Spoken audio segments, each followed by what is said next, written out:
Daci Ferrer, ¿qué te parece a ti la decisión que se tomó de liberar a Chaviano?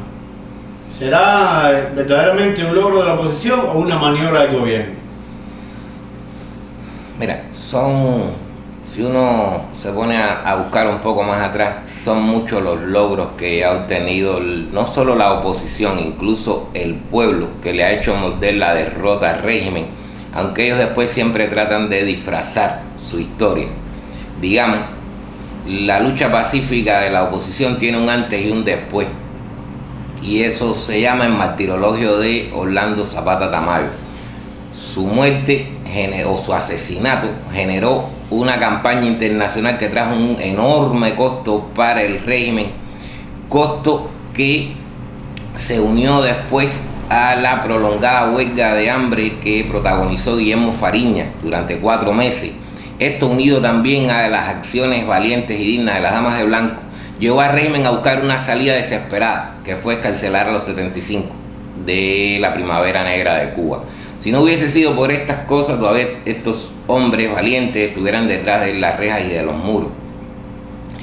Pues el régimen se muestra muy fuerte, se muestra muy malvado, pero en realidad es un régimen muy precario que depende de mostrar una imagen internacional favorable para poder vivir de limosnero, que es en el fondo su manera de subsistir. O sea, viven del subsidio venezolano en mayor medida, pero también requieren de esa legitimidad fabricada de manera falsa, con el envío de médicos, con la asistencia en determinados países. O sea, todo esto es un rejuego para tratar de brindar una imagen favorable y poder legitimarse en el plano internacional. Pero hay un asunto, en el momento que ocurre la huelga de hambre de 30 opositores, el mundo no está preocupado aparentemente de los opositores cubanos, sino más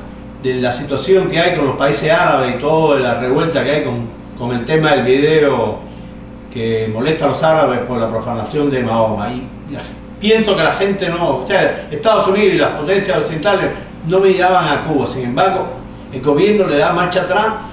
Eso mismo se pensó cuando Bush comenzó la guerra en Irak y Fidel Castro le mete el zarpazo a los 75.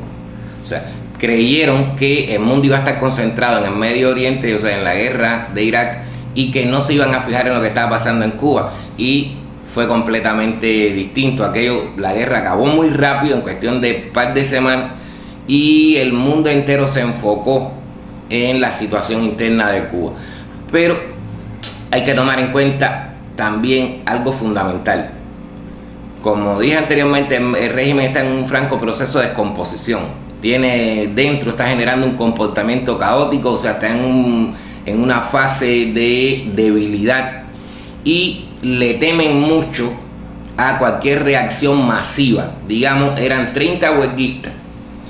En la medida que se iban deteriorando estos huelguistas, eso podría servir de incentivo a que muchos otros opositores se sumaran a esta huelga, y además a que en todo el país empezaran a realizarse acciones de desobediencia civil, claro, en apoyo a los huelguistas.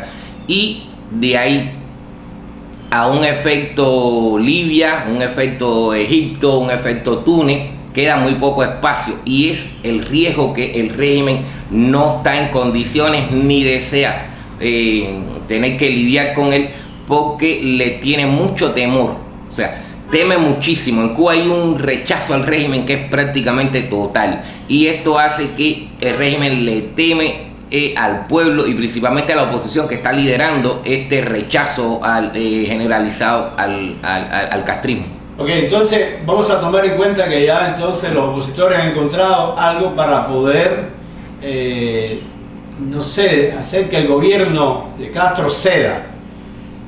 ¿Habrá posibilidad entonces, o se intentará de nuevo una huelga de hambre masiva en otra ocasión? ¿El gobierno se estará preparando para enfrentar esto? Porque, ¿cómo va eso? La huelga de hambre no es una herramienta para derribar al régimen, eso queda muy claro. pero sí es un elemento de presión, y además uno de los pocos elementos de presión con los que cuenta la oposición. O sea, la oposición actúa en el plano moral, denuncias, acciones cívicas, y es despiadadamente reprimida por el régimen.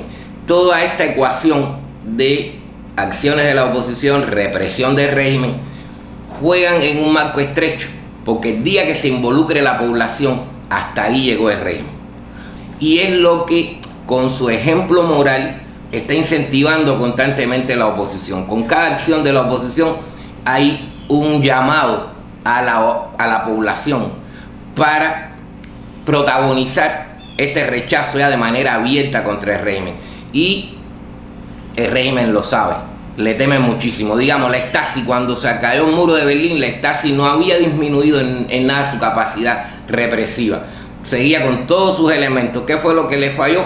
Que la protesta fue masiva, y hasta ahí llegó, en minutos se cayó el régimen. Fue lo mismo que ocurrió, digamos, en Rumanía. La seguridad de Ceausescu era muy despiadada, muy criminal, muy represiva, pero llegó un momento donde la llamita explotó, contagió a miles de personas, y hasta ahí llegó el régimen. Es lo mismo que va a ocurrir en Cuba, o sea, y es a lo que le temen los castristas. Una última pregunta, ¿cómo te sentiste tú ayer cuando te enteraste de la noticia de que se había ya terminado la huelga porque se había ganado esa batalla? Mira, los opositores luchamos en condiciones muy difíciles, y siempre pues se siente uno mucha solidaridad ante el sufrimiento y el dolor de nuestros hermanos por las condiciones extremas y por la enorme cuota de sacrificio y de sufrimiento que les hacen pagar a la hora de ejercer su labor. Y también pues esto tiene un efecto completamente positivo, emotivo, inspirador a la hora de que tiene resultados positivos. O sea, como me sentí extremadamente feliz, extremadamente satisfecho y más esperanzado en que el cambio está muy cerca, en que la libertad de Cuba está al doblar de la esquina, y más convencido de que al régimen le queda muy poco tiempo en medio del escenario nacional.